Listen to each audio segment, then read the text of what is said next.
आज का टॉपिक है वैद्युत आवेश, इलेक्ट्रिक चार्ज। इलेक्ट्रिक चार्ज की परिभाषा लिखनी शुरू करो।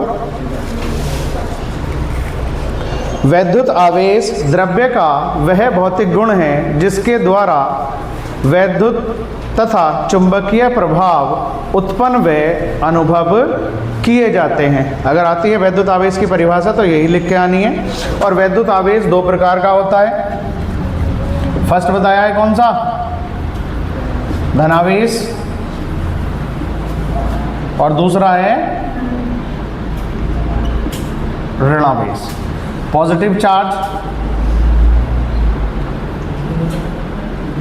और इसे कैसे लिखते हैं शॉर्ट में? Plus VE। और दूसरा होता है नेगेटिव चार्ज, इसे लिखा जाता है माइनस VE। इसके बाद लिखना है, नोट करके लिखना है। कल पूरा टॉपिक पिछली वीडियो में बता दिया गया था। तो क्या बताना है कि यदि किसी वस्तु पर सामान्य अवस्था से क्या कमी है? इलेक्ट्रॉनों की कमी है। तो वस्तु कैसी होती है? धनावेशित। ये तो याद होगा सबको कि अगर किसी वस्तु पर सामान्य अवस्था से इलेक्ट्रॉनों की क्या है? कमी है, तो वह कैसी हो जाती है? धनावेशित। और अगर सामान्य अवस्था से इलेक्ट्रॉनों की क्या है? अधिकता है, तो वस्तु कैसी हो जाती है? ऋणावेशित। तो इसमें दो लाइनें लिखनी है नोट करके। एक तो फर्स्ट लिखनी है। फर्स्ट में लिखा जाना है, यदि किसी वस्तु पर सामान्य अवस्था से इलेक्ट्रॉनों की कमी है तो वह वस्तु धनावेशित होती है। और इसी में ही सेकंड पॉइंट लिखा जाना है, यदि किसी वस्तु पर सामान्य अवस्था से इलेक्ट्रॉनों की अधिकता होती है तो वह वस्तु ऋणावेशित हो जाती है। इसमें एक चीज़ का और ध्यान रखना है, कभी कभी ये कहा जाता है कि अगर एक वस्तु से इलेक्ट्रॉन निकल के दूसरे में जा रहे हैं, एक से निकलकर दूसरे में जा रहे हैं, तो क्या द्रव्यमान पर कोई प्रभाव पड़ेगा? जैसे कि तुम्हें सबको पता है कि इलेक्ट्रॉन निकल रहे हैं, एक से किस में जा रहे हैं? दूसरे में जा रहे हैं। सपोज करो कि एक ही इलेक्ट्रॉन गया है एक से निकल के दूसरे में, तो एक इलेक्ट्रॉन का द्रव्यमान तुम्हें सबको पता है कितना होता है? 9.1 और गुणा 10 की घात -31 kg। अब सपोज करो तो इतना द्रव्यमान क्या होगा? ट्रांसफर होगा। तो जिस वस्तु पर सामान्य अवस्था से इलेक्ट्रॉनों की कमी हुई है तो उसका द्रव्यमान क्या हो जाएगा? कम हो जाएगा, क्योंकि इलेक्ट्रॉनों की क्या हुई? कमी। तो इलेक्ट्रॉन भी क्या हो गए? जब कम हो गए तो द्रव्यमान भी क्या होगा? घट जाएगा। और जिस पर इलेक्ट्रॉनों की क्या हो जाएगी? अधिकता हो जाएगी, तो उसका द्रव्यमान क्या हो जाएगा? अधिक हो जाएगा। तो एक नंबर में शॉर्ट क्वेश्चन कभी कभी आ जाता है कि अगर किसी वस्तु पर सामान्य अवस्था से इलेक्ट्रॉनों की कमी है तो उसके द्रव्यमान पर क्या प्रभाव पड़ता है। तो इस तरीके से इन दोनों चीज़ों का ध्यान रखना है। इसके बाद आता है आवेश का मात्रक। आवेश का मात्रक जनरली तो तुम्हें याद हो गई कि आवेश का मात्रक क्या होता है। आवेश का मात्रक कितना होता है? कूलाम। तो आवेश का मात्रक यूनिट ऑफ चार्ज। और यूनिट ऑफ चार्ज को किस तरीके से लिखा जाता है? ये आता है वैद्युत धारा की परिभाषा से। किसकी परिभाषा से? वैद्युत धारा की। और वैद्युत धारा की परिभाषा क्या होती है? किसी चालक में क्या? वैद्युत आवेश के प्रवाह की दर को वैद्युत धारा कहते हैं। तो क्या लिखेंगे? जो लिखना है वो क्या लिखना है? किसी चालक में वैद्युत आवेश के प्रवाह की दर को वैद्युत धारा कहते हैं। इसे I से प्रदर्शित करते हैं। और I बराबर कितना हो जाएगा? Q/T। यदि किसी चालक में T समय में कितना आवेश प्रवाहित हो रहा है? Q है। गुजरने वाला आवेश कितना है? Q है। तो I = होता है Q/T। और Q = कितना हो जाता है? IT। Q = कितना हुआ? IT। अब इसका मात्रक तो तुम्हें पता ही है, I का कितना? एम्पियर। और T का कितना? सेकंड। तो कितना हो गया? एम्पियर सेकंड हो गया। अब इसी से ही हमें क्या प्राप्त करना है? इसका आवेश का मात्रक प्राप्त करना है। तो आवेश का मात्रक कैसे प्राप्त करेंगे? अब देखो जल्दी से, यदि कर दें हम, यदि I = कितना? 1 एम्पियर और T = कितना है? 1 सेकंड, तब कितना हो जाएगा? Q = आ जाएगा 1 कूलाम। Q = कितना होगा? 1 कूलाम। अब परिभाषा क्या बनेगी? तो सबसे पहले तो ये नोट करना है, वैद्युत धारा की क्या लिखनी है, पहले परिभाषा लिखनी है। परिभाषा लिखने के बाद I बराबर Q बटे T हो जाएगा। Q इक्वल टू कितना होगा IT, और यदि I इक्वल टू कितना 1 एम्पियर और T इक्वल टू कितना 1 सेकंड, तब Q इक्वल टू कितना आ जाएगा 1 कूलाम आ जाएगा। परिभाषा क्या होगी अब, यदि किसी चालक में 1 सेकंड में प्रवाहित होने वाली धारा कितनी है, 1 एम्पियर है। यदि किसी चालक में 1 सेकंड में प्रवाहित होने वाली धारा कितनी है, 1 एम्पियर है, तो उस चालक से गुजरने वाला आवेश 1 कूलाम होगा। तो इस तरीके से आवेश के कितने मात्रक हो गए, यहाँ 2 बताए जा रहे हैं। एक तो कूलाम जो जनरल से मात्रक है, जो सभी में ही अगले आने वाले चैप्टर्स में क्या करना है, यूज करना है। और दूसरा मात्रक कितना होता है, एम्पियर सेकंड होता है, जो कि बहुत जगह देखने को मिलता है लेकिन पता नहीं चलता कि ये क्या है, आवेश की ही मात्रा बताई गई है। जैसे क्या बताया गया तुम्हें कि मोबाइल्स जो होते हैं बैटरी पे लिखा होता है कितना, 5000 mAh। तो mAh यानी कि मिली एम्पियर, और ये आवर हो गया। तो एम्पियर से इसकी छोटी इकाई है, और ये सेकंड की क्या है, बड़ी इकाई है। मिली एम्पियर, एम्पियर की क्या है, छोटी इकाई है, 10 की घात -3 एम्पियर हो जाएगा। और अगर घंटे की बात करें तो कितना हो जाएगा, 3600 सेकंड हो जाएगा।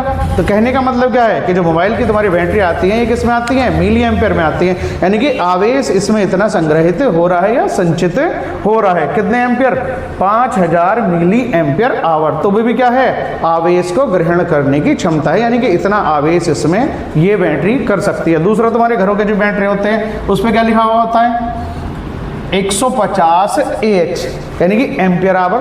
तो अब देखो मिली से क्या हो चुका है, एम्पियर, और ये क्या हुआ, आवर। यानी कि इसमें कितना आवेश ग्रहण कर सकता है वो बैटरी है, कितना संचित होगा उसमें, 150 एम्पियर आवर आवेश ग्रहण वो कर लेगा, यानी कि इतना आवेश उसमें संचित होता है। अब सपोज करो कि तुम्हारे पास कोई मोबाइल है, तुमने गेम चला रखा।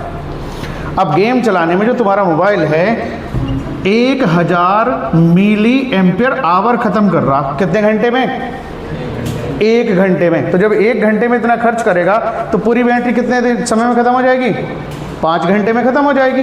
तो ये क्या है कि इसकी ड्रेनिंग कितनी क्षमता हो रही है, ये तो इसकी कैपेसिटी होगी। अब मोबाइल भी तो है, अब कुछ छोटी चीजें देख रहा हो तो कुछ नहीं होता, जनरल से स्क्रॉल कर लो किसी चीज को, लेकिन कोई वीडियो चला रहे हैं, गेम खेल रहे हैं, तो उसमें क्या होती है, ड्रेनिंग बढ़ जाती है। और ड्रेनिंग बढ़ने की वजह से क्या होगा, फिर मोबाइल कितने घंटे चलेगा, 5 ही घंटे चलेगा, फिर से चार्ज करना पड़ेगा।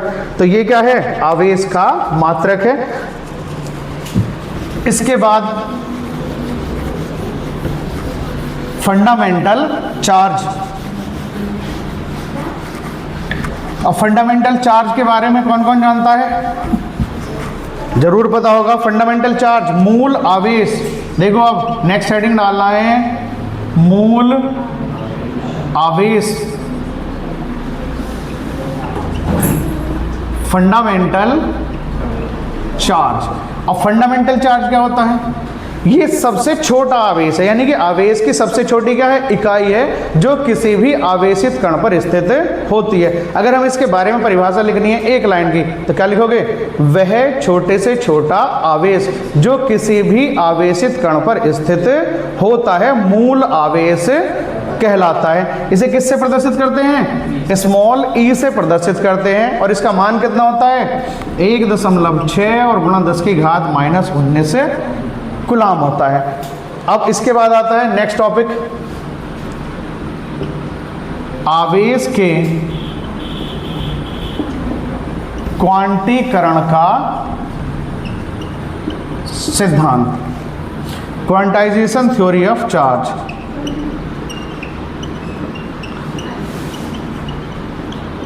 Quantization theory of charge. अब क्वांटाइजेशन थ्योरी ऑफ चार्ज क्या कहती है कि यही जो आवेश है, जिसे हमने कहा है मूल आवेश, इसे अनिश्चित रूप से विभाजित नहीं किया जा सकता है। इसे क्या, अनिश्चित रूप से विभाजित नहीं किया, मतलब कि जैसे E है तो E को हम 1.5 E नहीं लिख सकते, 0.25 E नहीं लिख सकते, 3.15 E नहीं लिख सकते। हमेशा किस फॉर्म में लिखेंगे, एक पूर्णांक के रूप में ही लिखेंगे। और पूर्णांक मतलब कि E लिखेंगे, 2E लिखेंगे, 3E, 4E and so on, ऐसे होता चला जाएगा। तो अब इस n की जगह, यानी कि ये जो 1 2 3 4 हैं, ये क्या है, पूर्णांक है। और पूर्णांक को किससे रिप्रेजेंट कर सकते हैं हम, n से। और ये कितना हुआ, E। तो किसी भी वस्तु पर जो आवेश होगा वो Q इक्वल टू कितना हो जाएगा, n E हो जाएगा, यानी Q इक्वल टू n ई, ये क्या है, आवेश के क्वांटीकरण का सिद्धांत है। अगर लिखना है तो कैसे लिखा जाएगा, इस सिद्धांत के अनुसार मूल आवेश ई को अनिश्चित रूप से विभाजित नहीं किया जा सकता है। इस गुण को आवेश के क्वांटीकरण का सिद्धांत कहते हैं। और आवेश सदैव ई 2e, 3e, 4e dot dot dot के रूप में ही रहता है, या के रूप में ही क्या करते हैं हम इसे प्रदर्शित करते हैं। अब इसकी अगर दूसरी परिभाषा लिखनी हो, अथवा करके नीचे बीच में हेडिंग डालना है क्या, अथवा क्या, भौतिक रूप से अस्तित्व रखने वाला कोई भी आवेश Q, भौतिक रूप से अस्तित्व रखने वाला कोई भी आवेश Q मूल आवेश E का पूर्ण गुणज होता है। किसका, मूल आवेश E का पूर्ण गुणज होता है। अर्थात लास्ट में क्या लिख देंगे, Q is equal to n e, जहां n क्या है, n एक पूर्णांक है और n बराबर हो जाएगा 1 2 3 4 डॉट डॉट डॉट। तो इस तरीके से क्या है, आवेश के क्वांटीकरण का सिद्धांत हो गया। अब इसे थोड़ा सा समझो। अब क्वांटम फॉर्म यानी कि जो आवेश होता है, सपोज करो कि तुम्हारे पास क्या है, एक बल्ब है, बल्ब समझते हो, तंतु वाला, जिसके अंदर क्या हो, तंतु। आजकल तो एलईडी बल्ब चल रहे हैं ना, तो वे देख ही नहीं रखे ना, कोई लगाता है। 100 वाट का एक बल्ब आता है। सपोज करो कि हमारे पास 100 वाट का क्या है, एक बल्ब है, और हम उसे किस पे चला रहे हैं, 200 वोल्ट के मेंस से चला रहे हैं। किसके वोल्ट के, 200 वोल्ट के मेंस से हम इसे क्या कर रहे हैं, चला रहे हैं। तो एक सूत्र होता है P is equal to V I. क्या होता है, P is equal to V I. ये शक्ति होती है बल्ब की, क्या है, शक्ति है, P is equal to V I. अब हमें क्या निकालनी है, I की वैल्यू निकालनी है। यहाँ से देखो कैसे निकल जाएगी, P बटे V। P की वैल्यू कितनी, 100, इसकी वैल्यू कितनी, 200, 1 बटे 2 0.5 एम्पियर। अब ये जो तुम्हारे दो सूत्र आए हैं, कौन कौन से, थोड़ी देर पर लिखा है Q is equal to I t, अभी क्या लिखाया है, Q is equal to n e, दोनों Q की वैल्यू है। तो हम क्या लिख सकते हैं, I t is equal to n e लिख सकते हैं। तो अब देखो I की वैल्यू कितनी है, 0.5। 1 सेकंड की हम बात कर रहे हैं कि उस तंतु से 1 सेकंड में कितने इलेक्ट्रॉन गुजर रहे हैं। इलेक्ट्रॉन मतलब जो क्वांटम बताया गया है, जिसे वही तो है क्वांटीकरण का सिद्धांत। यानी कि जनरली हम इसे देख नहीं पाते, लेकिन इलेक्ट्रॉन गुजरते कितने हैं उस चीज की बात बताई जा रही है। होता नहीं तंतु, तो उस तंतु से कितने गुजर रहे हैं, n कैलकुलेट करना है। E की वैल्यू तुम्हें पता है 10 की घात -19, तो n बराबर कितना हो जाएगा, 0.5 upon 1/1.6 into 10 to the power minus, point से पॉइंट हो गया कैंसिल, 16 या 48, यानी कि लगभग कितना हो जाएगा, 3। और कितना हुआ, क्योंकि 5 था, 1 0 ऊपर पहुंचाना पड़ेगा, 19 है ना पावर, 19 पावर प्लस की हो जाएंगी, पॉइंट से पॉइंट कैंसिल होगा, तो 5/16 हुआ। 5/16 में 1 0 19 से ले लो, तो पावर कितनी हो जी, 18। 50 बटे कितना हो गया, 16, और 16 या 48, 3 गुणा 10 की घात 18। कहने का मतलब यह है कि जो एक तंतु होता है बल्ब का, उससे कितने इलेक्ट्रॉन गुजर रहे हैं, 1 सेकंड में 3 गुणा 10 की घात 18 इलेक्ट्रॉन गुजर रहे हैं। लेकिन वही है, क्वांटीकरण के कारण हम उन्हें देख नहीं पाते हैं। वैसे तो और भी छोटे यानी कि आवेश और भी बताए गए हैं, क्वार्क्स का भी जिक्र किया गया है। जो इलेक्ट्रॉन होता है इसी का ही क्या होता है, एक पॉजिट्रॉन भी होता है, इलेक्ट्रॉन निगेटिव होता है, लेकिन इसका एंटी कण होता है, क्या कहते हैं हम उसे, पॉजिट्रॉन कहते हैं। यानी कि दोनों के आवेश एक दूसरे के बराबर और क्या होते हैं, विपरीत होते हैं। तो ये तो हो गया पूरा।